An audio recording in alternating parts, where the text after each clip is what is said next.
आपने क्या आपने वादे किए कि मैं आऊंगा, मेरठ पे नौकरियां जाम कमाल के दौर में बनाए, तरक्याती काम हक का बात करता है तो आप उसको जो है ना फौरन धमकी देते हैं कि मैं आपको लिखा जाएगा कि साफियों पे आपने क्या जुल्म किया। मैं सुमर खान, आप देख रहे हैं आवाज़ बलूचिस्तान, देखते रहिए आवाज़ बलूचिस्तान। नाजरीन, मैं हमेशा कोशिश करता हूं कि हक और सच की बात करता रहूं।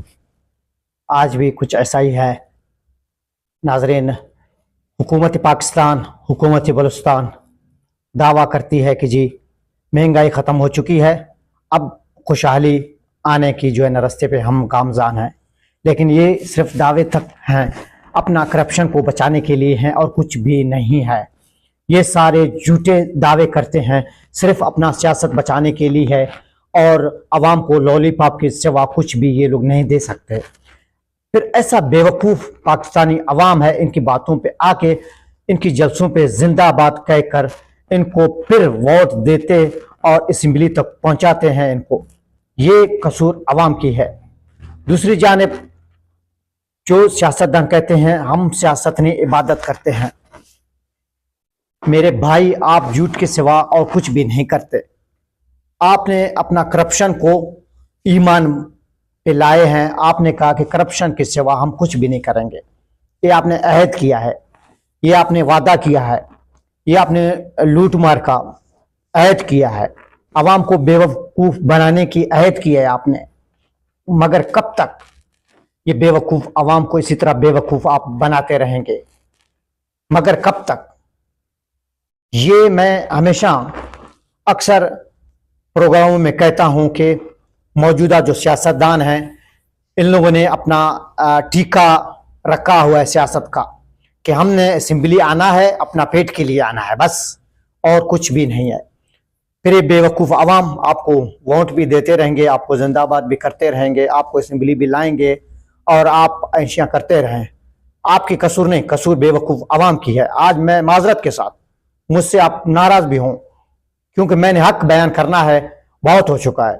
हम तो हमेशा कोशिश करते हैं कि अंधों को, अंधे कौम को बताएं कि आप इस तरह क्यों करते हैं, आप इनको क्यों मुंतखब करते हैं। ये सारे अपने पेट के लिए जो है ना आते हैं। मैं चलता हूं सरफराज बुगटी की जानिब, जो कि उसने दावा किया था कि मेरठ पे नौकरियां होंगी। वो मेरे भाई पढ़े लिखे अवाम ठोकरें खाकर मायूस होकर अपने डिग्रियों को जला रहे हैं। तो आपने वादे किए कि मैं आऊंगा, मेरठ पे नौकरियां दूंगा, ये करूंगा, वो करूंगा, बड़े बड़े दावे किए थे सरफराज बुगटी साहब। आपकी दावे तक ही रह गए, बाकी आपने ऐसा कुछ भी नहीं किया।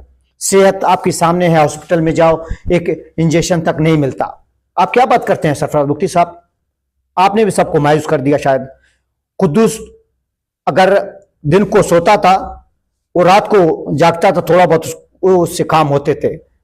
आपने तो ये जो कुद्दूस के नक्शे कदम पे चलता था, थोड़ा बहुत शायद काम होता, वो भी नहीं हो पा रहा।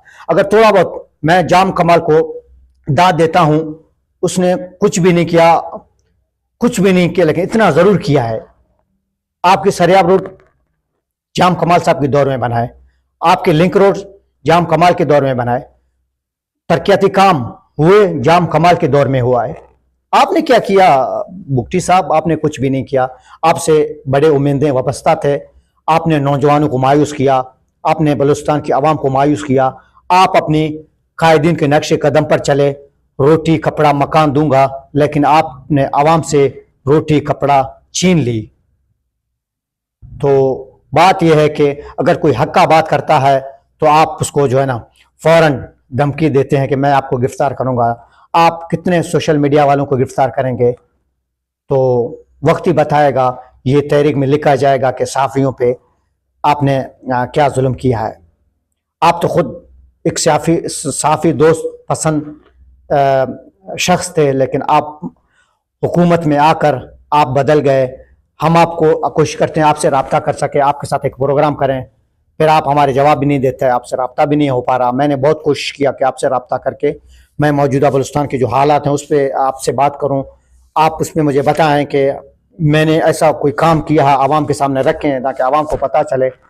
नाज़रीन, मेरा हमेशा कोशिश रहेगा कि आपको इस तरह के मामलों पे आगाही दूं। आज तक इतना ही। सुमर खान को दीजिए इजाज़त। अल्लाह ने के बाद।